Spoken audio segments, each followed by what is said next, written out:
আসসালামু আলাইকুম everyone, welcome back to Sadia's kitchen. Sadia's kitchen থেকে চলে এসেছি আজকে আরও একটি রেসিপি নিয়ে। আর আমার আজকের রেসিপিটি হচ্ছে বাঙালির প্রিয় আলু দিয়ে দেশি মুরগির ঝোল। আর এই রেসিপিটা হচ্ছে সবার ঘরে ঘরেই করা হয়। তো এখন আমি রান্নাটা শুরু করছি। চুলায় একটি প্যান বসিয়ে দিয়েছি, দিয়ে দিচ্ছি পরিমাণ মতো তেল, 4 টেবিল চামচ পরিমাণ হবে। এখন এর মধ্যে কিছু আস্ত মশলা আমি দিয়ে দিচ্ছি। এখানে আছে তেজপাতা, দারুচিনি, এলাচ, লবঙ্গ। এই সব কিছুক্ষণ তেলের সাথে ভেজে নিব। যখন খুব সুন্দর একটা অ্যারোমা ছড়াবে তখন এর মধ্যে হাফ কাপ পেঁয়াজ কুচি দিয়ে দিচ্ছি। পেঁয়াজটা এই মশলার সাথে কিছুক্ষণ নেড়ে ভেজে নিতে হবে। পেঁয়াজটাকে নরম করে নিতে হবে ভাজতে ভাজতে।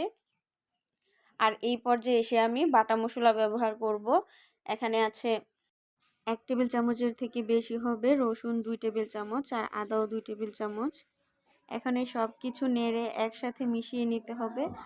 এই মশলাটাকে ভেজে নিতে হবে যতক্ষণ না পর্যন্ত আদা রসুনের কাঁচা গন্ধটা একবারে চলে না যাচ্ছে, ওই পর্যন্ত এটা ভেজে নিতে হবে। আর যখন আদা রসুনের কাঁচা গন্ধটা চলে যাবে এর মধ্যে আমি দিয়ে দিচ্ছি হলুদ, মরিচ আর ধনিয়ার গুঁড়ো। এখানে হলুদ আছে 2 চা চামচ, মরিচ 3 চা চামচ, ধনিয়া দিয়েছি 1 চা চামচ। এখন ওই প্লেটে করেই আমি পানি দিয়ে দিচ্ছি মশলাটা কষানোর জন্য। এখানে মনে হচ্ছে আরও একটু পানি লাগবে, তো আরও একটু পানি আমি এখানে দিয়ে মশলাটা কষিয়ে নেব।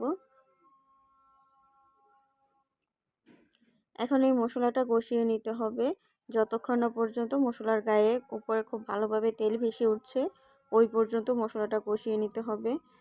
তো আমি একটু মিডিয়াম আঁচে মশলাটা খুব ভালোভাবে কষিয়ে নিচ্ছি। এখন এই যে নিয়ে নিয়েছি মাংস, এটা খুব আগেই আমি ধুয়ে কেটে পরিষ্কার করে রেখেছি।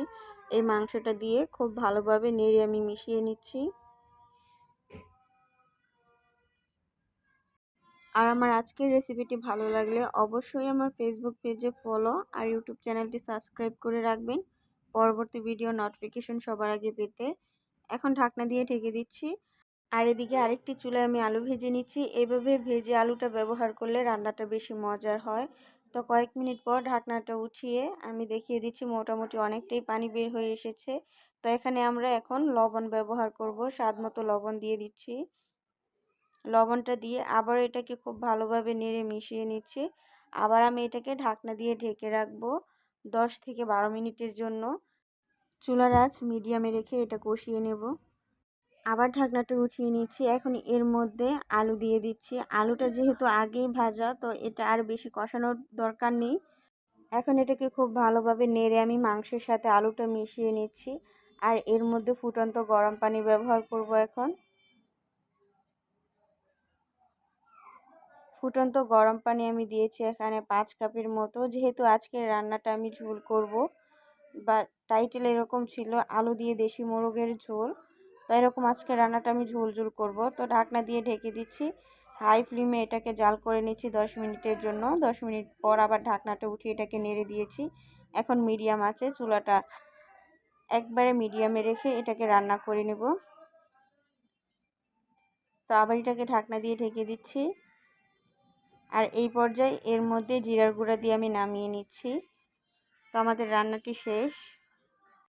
এখন এটা চুলা থেকে নামিয়ে আমি সার্ভ করে ফিরছি। সবাই সুস্থ থাকবেন, ভালো থাকবেন। আবারও চলে আসবে নতুন কোনো রেসিপি নিয়ে। আল্লাহ হাফেজ।